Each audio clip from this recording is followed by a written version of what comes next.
Welcome into OutKick the Show. I am your fearless leader, Clay Travis. I appreciate all of you hanging out with us as we roll through the Friday edition of the program. I hope all of you are going to have fantastic weekends. I hope you're going to get out there, live it up, and enjoy the Friday and Saturday edition of the NFL Draft. Right off the top here, thank you, YouTube subscribers. I know that a lot of people watch on Facebook. I know that a lot of people watch on Twitter. I know that some of you just listened to the audio of this broadcast. I am blown away by how much we are growing on YouTube. The comments are hysterical. The number of viewers are through the roof, and the number of subscribers that we continue to add also extraordinary. And I just want to say to you guys, thank you. Keep it up. Share and like our videos, anything that you can do to subscribe and help OutKick continue to grow on YouTube. I am desperately a fan of. Right off the top, speaking of a fan of, lots of different bets you can still get in the draft this weekend. Up to $1,000, no risk on your first bet for new users, FanDuel.com/Clay. All you have to do to sign up, FanDuel.com/Clay. All right, let's talk about the NFL draft. But before we even get there, I want to start by talking about Aaron Rodgers, which I think is the biggest story that's going on right now in the NFL.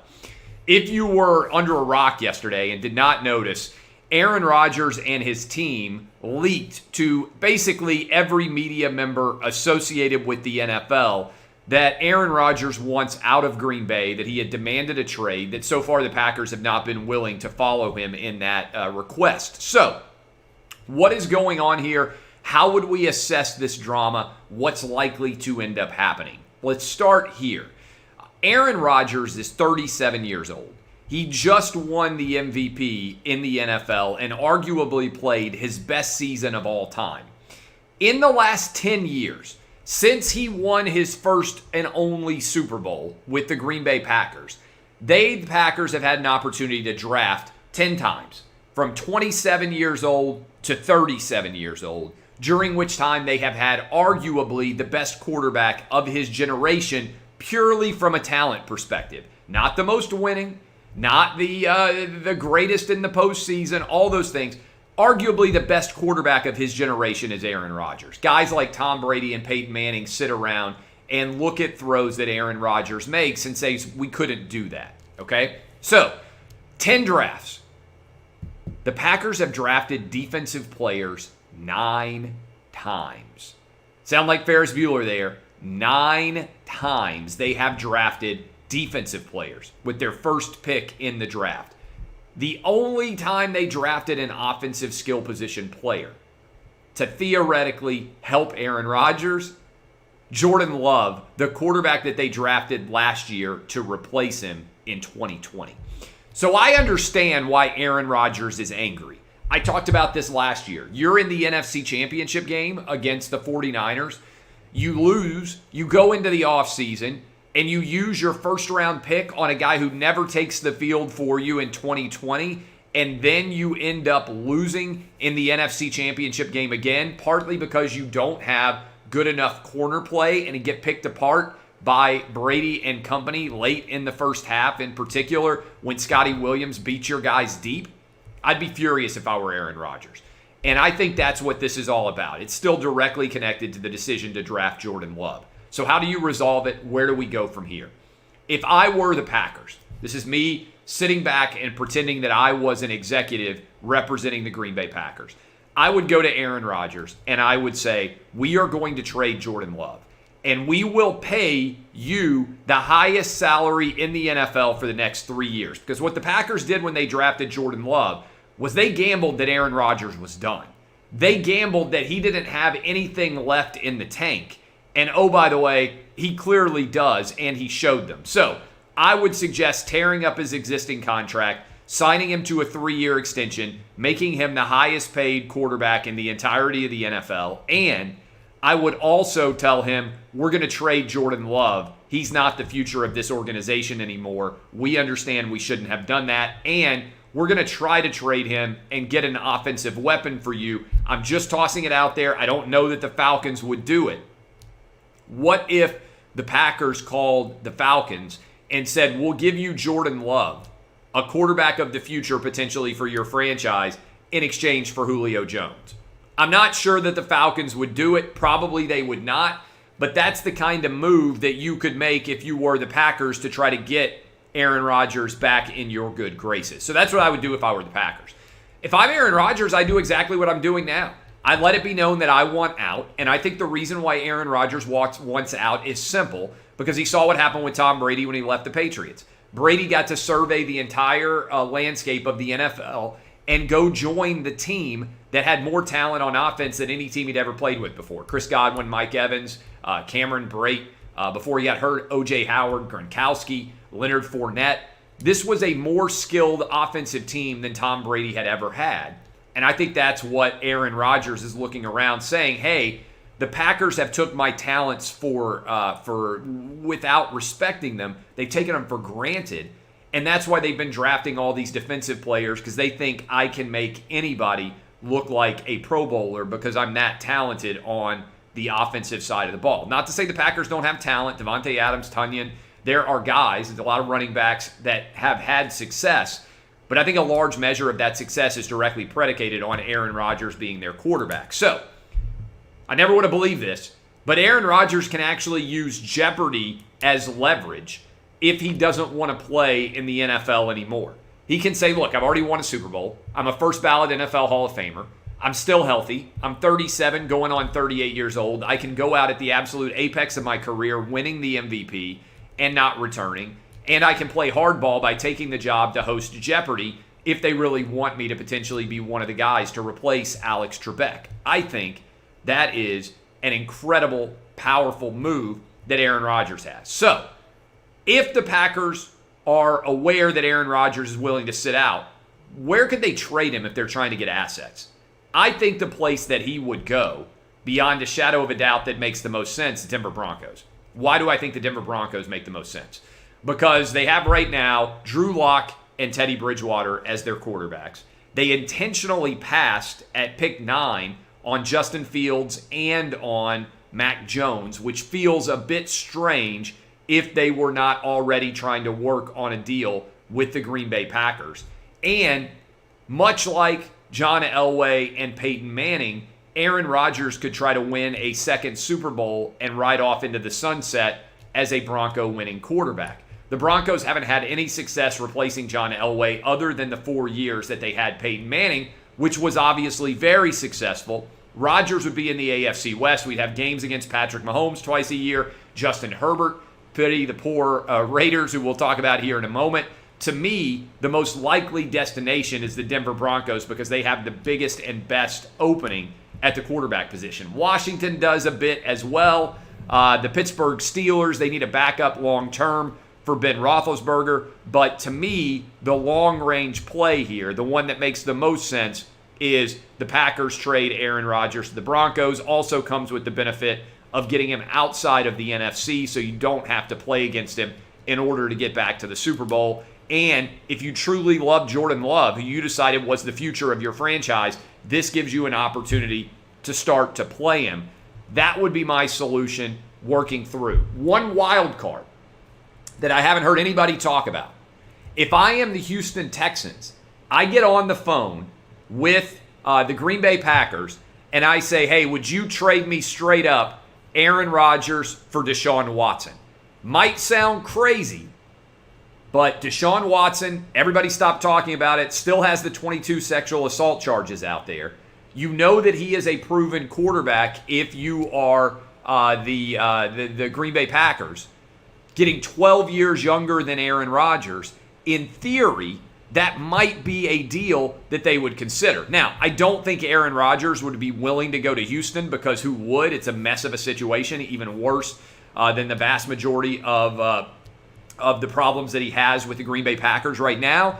But I'd be on the phone if I was the Texans trying to see if that is a trade that potentially the Green Bay Packers would be willing to make. Why not at least somewhat consider that as a possibility? So that is my analysis of the Aaron Rodgers situation.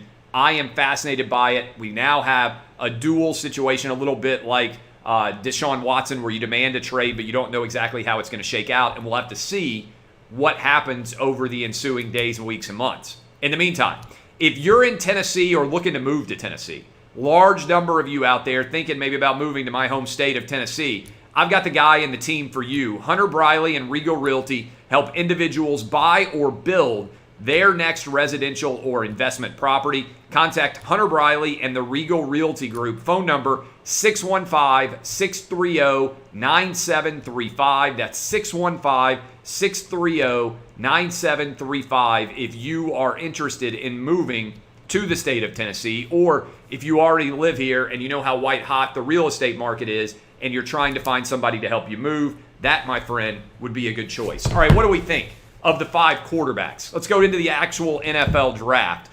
To me, Mac Jones is in the best spot of anybody. The Patriots did what the Patriots always seem to do, which is just wait for everything to fall perfectly for them. They didn't have to move off of 15. Expectation was in the gambling market that Mac Jones was going to go 3 overall. Instead, Trey Lance gets picked. Mac Jones goes to the Patriots, and I think he's in the best spot of any of the 5 quarterbacks that went in the first round. What do I mean by that?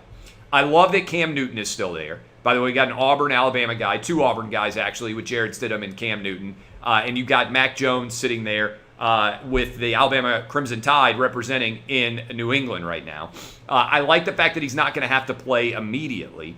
And I think ultimately the Josh McDaniels plus Bill Belichick combo is actually going to work out really well to Mac Jones' favor. The pictures of him alongside of Tom Brady went viral with their shirts off. Mac Jones is not a physical specimen, but he does have the ability to distribute the ball well. 91% of his throws last year for the Alabama Crimson Tide were catchable balls. That's an extraordinary rate of accuracy. I think he will fit well, particularly with Jonnu Smith and Hunter Henry, 2 tight ends who I think are going to do a great job getting open underneath. So I like Mac Jones of the Patriots. If I had to buy stock in anybody, he can sit and wait for a year, much like Patrick Mahomes did behind Alex Smith. Second best spot.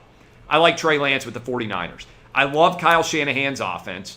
Trey Lance, only 20 years old, big, strong, tough kid, kind of reminds me of Josh Allen. He's been Roethlisberger, but he can run, which is why I'm saying he's kind of like Josh Allen. I like the fact that Trey Lance has the opportunity to sit behind Jimmy G. Doesn't seem like there's a lot of interest in the Jimmy G position right now in somebody trading for him. Again, much like Alex Smith, he can sit for a year, slowly ease his way into starting for the 49ers. At only 20 years old, I think he's going to be fantastic. How about the third best, Trevor Lawrence? I like the decision by Urban Meyer to go and grab somebody that's going to make Trevor Lawrence comfortable in terms of his running back, Travis Etienne.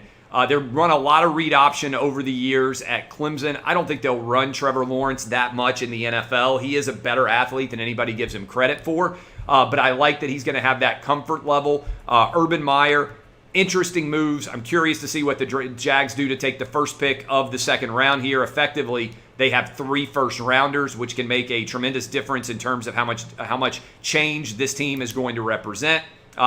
But I'm a little bit apprehensive about how Urban Meyer is going to do as a head coach and the system that's going to surround Trevor Lawrence. Justin Fields, I like the Bears making the move. I'm not sold on Matt Nagy. I'm not sold on his offense, even if Justin Fields may be the long-lasting answer, finally, for the Chicago Bears at the quarterback position. They've been searching for a quarterback for about 30 years. I still am not convinced that the Bears are going to be the team that is going to be able to use Justin Fields the best because of my lack of confidence in Matt Nagy. And then Zach Wilson, I have 0 confidence in the Jets. I hope he plays well. I'm rooting for everybody to succeed. But as I said before, of these 5, and that's the order I'd rank them, Mac Jones, Trey Lance, Trevor Lawrence, Justin Fields, Zach Wilson, if I had to buy stock in them right now, one of these guys will probably end up a Hall of Famer. Another of these guys will end up really good. One of them will be thoroughly mediocre. 2 of them will be bad, and 1 of them will be an unrequited bust. That is basically what the numbers would suggest as it pertains to the 5 quarterbacks that went inside of the top 15 picks yesterday evening. In terms of where these players came from, the SEC led things all over again. I got a couple of stats for you that are going to blow your mind. Alabama, Unbelievable. Crimson Tide, 6 first-round draft picks, almost as many as the Big Ten by itself. The SEC with 12, the Big Ten with 7, the ACC with 6 first-rounders, Pac-12 with 3, and the Big 12 with a big fat 0. Several other storylines that stood out to me that I wanted to make sure that I hit for all of you. Speaking of quarterbacks, this stat I saw and I couldn't believe it. Mac Jones taken by New England. This is crazy. Seattle has not taken a quarterback in the first round since Rick Mirer back in 1993. The Dallas Cowboys have not taken a quarterback in the first round since Troy Aikman in 1989. And this blew my mind when I saw it. It's one of the most wild stats I've seen in a long time. Put this one in your back pocket, save it. It's going to win you some beers. The New Orleans Saints have not drafted a quarterback in the first round since Archie Manning in 1971. That is a holy crap. You talk about, like, save that one. You just heard it from me. Put it in your back pocket when conversation dulls with your buddies and you want to win some beers or you want to win a bet. The New Orleans Saints have not drafted a quarterback in the first round since 1971. I was blown away by this. Also, I was fortunate enough to be at the LSU-Alabama 2019 November incredible contest. Joe Burrow goes into Tuscaloosa, finds a way for LSU to beat Alabama. So far, there have been 16 different players drafted in the first round that competed in that game. Tua Tagovailoa, Jalen Waddle, Patrick Surtain, Jedrick Wills, Devontae Smith, Henry Ruggs, Jerry Jeudy, Mac Jones, he was a holder, Alex Leatherwood, and Najee Harris. Listen to this. It's possible that all 11 of Alabama's starters are going to end up being NFL draft picks high level on that field that day. Only one of their defensive players, Patrick Surtain, has been a first rounder so far, but Alabama had 4 first-round wide receivers competing in that game, 2 first-round quarterbacks, 2 first-round tackles, and, again, Patrick Surtain. How about LSU?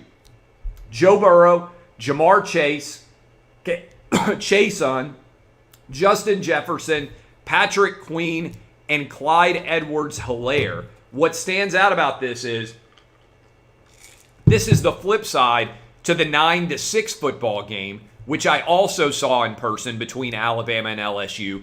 Those teams were stacked on defense. 14 of the 16 first-rounders that competed in 2019 were on the offensive side of the ball. Couple of other stats. How about the 2017 Alabama recruiting class? 4 first-rounders in 2020. Tua, Jedrick Wills, Henry Ruggs, Jerry Jeudy. 4 first-rounders in 2021. Devontae Smith, Mac Jones, Alex Leatherwood, Najee Harris. And there could still be more first-round picks next year. A third of Nick Saban's class in 2017 ended up being first-rounders. That is an unbelievable, incredible accomplishment. I thought this was an interesting subplot of the first round, too. College football players being reunited with their teammates. Trevor Lawrence, Travis Etienne, Tua and Jalen Waddle, Joe Burrow and Jamar Chase, and Jalen Hurts, Devontae Smith. That is pretty interesting to think about, quarterbacks being reunited with wide receivers and or running backs, as a story that I thought was pretty compelling. All of that coming out of the draft. Who made the worst pick? The Oakland Raiders. They could have gotten Leatherwood anywhere. They could have waited till the second round. The over-under in Vegas for Leatherwood was 48.5. I thought that was an awful pick. I also think that the Titans' decision on Caleb Farley, really big risk. Last year, the Titans took Isaiah Wilson. He played 4 snaps. They released him, the first-round pick. Never materialized at all. This year, they went back to the injury factory. In 2019, they drafted Jeffrey Simmons, torn ACL, and he ended up being a really good player for them. Now, Caleb Farley is the draft pick. If he's healthy, He's a top 10 talent, but if he's not healthy, the Titans could go back-to-back years with adding nothing in terms of first-round draft picks. This, to me, feels like a really big risk. I love the pick. Several picks I loved. I love Najee Harris to the Pittsburgh Steelers, and I also want to give a shout-out to Najee Harris, who did something incredibly cool. He had his draft party at a homeless shelter. He once lived in a homeless shelter, and everybody, it seems like, goes all in for glitz and glamour. Imagine what those kids and those adults who lived in the homeless shelter where Najee Harris lived for a while thought about having the opportunity to be able to celebrate someone who had been in the same place as them, as low as you can go as a kid living in a homeless shelter just about, to becoming a first-round NFL draft pick. That is an incredible accomplishment, and I give major props to Najee Harris for making the decision to throw the party where he did and being able to be such an uplifting, I would say, role model for so many kids in that homeless shelter. Look, I am working all day long every day. I got a radio show, 3 hours every day. I got this show that I do for you guys on YouTube, Facebook, Periscope, Twitter, whatever you want to call it. Also audio. I do the television show, which is starting in about a half hour every single day as well. What does all that mean? I need a chair that is wildly comfortable and that gives me the right support, massage, heat, everything to allow me to be as efficient and effective as possible. This chair is absolutely fantastic. 4 different massage modes. It can adjust with your body, support to your lower back, better posture, also warmth and massage technology. It is absolutely fantastic. What's it called? The X-Chair. xchairclay.com. X-Chair right now on sale for $100 off. Go to xchairclay.com now. That's the letter X, chair, C-L-A-Y, that's my name, .com, or call 1-844-4XChair. X-Chair has a 30-day guarantee of complete comfort, and you can finance your purchase for as little as $30 a month. Go to xchairclay.com now and use the code XWheels for free X-Wheel blade casters. That's the code XWheels at xchairclay.com. I don't know about you, but I loved seeing crowds back last night in Cleveland for the NFL draft. I thought it was absolutely phenomenal. I thought it was absolutely exhilarating. A lot less masks, guys yelling behind the talent that was sitting there making picks and analyzing the draft. It looked phenomenal to see everybody back there again. And I got to tell you, this is pastime. Every single sporting event should be 100% open. I saw the Atlanta Braves starting next Friday are opening up. They're joining the Texas Rangers. UFC 261, 15,000 fans present. Given the fact that over half of all adults have now gotten their COVID vaccines, and also that over 100 million people have had COVID, the number of people that are actually susceptible to this disease continues to decline precipitously. It is time for everybody to be able to be back rolling, back to normalcy. That is what I am in favor of. One Thursday night suggestion. I absolutely love the first round being on Thursday night. We've got the second and the third round going on Friday. I love that as well. One suggestion, though. We shouldn't have to wait 15 or 20 minutes or 30 minutes for the draft to actually start when it's starting at 8 o'clock Eastern so that it ends at midnight. Why not have the draft in a 3-hour window, just like a regular NFL game? Start it at 8, finish it at 11 Eastern, and go ahead and put the team on the clock who is picking first the moment that the actual draft begins, as opposed to having 15 minutes of fluff and then having Roger Goodell announce that the first pick is on the clock. We already knew that Trevor Lawrence was the pick. We almost always are going to know who the number 1 overall pick is. So why not get this thing done in 3 hours? Start it with a sprint as opposed to dragging it out. It took 30 to 40 minutes before the San Francisco 49ers finally drafted Trey Lance. And by the way, gambling, FanDuel.com/Clay, incredible setup that you could follow the live odds and know the first 5 picks pretty well just by following the live odds. We knew Trevor Lawrence. We knew Zach Wilson. The only uncertainty was who was going to go 3. It swung around a lot from Justin Fields to Mac Jones to Trey Lance. But ultimately, if you just watched the odds market, you would have known Trey Lance was the 3rd pick. Kyle Pitts, and I gave this one out a while ago, the 4th pick. And then the 5th pick, Jamar Chase. Basically, the first 5 were all done. Shout out to the OutKick crew. We got 10 different picks right in our mock draft, which is way better than the vast majority of people are able to do who even make mock drafts professionally. But I would say just start it a bit earlier. We're rolling into the weekend. And how about making your world a little bit better as you get ready for the weekend? Do you know ED affects over half of all men, but it doesn't have to make you feel like half of a man? Since 2017, My Dr. Hank has been making America hard again. My Dr. Hank helps you get low-cost ED meds and overcome the psychological and emotional barriers to getting ED treatment.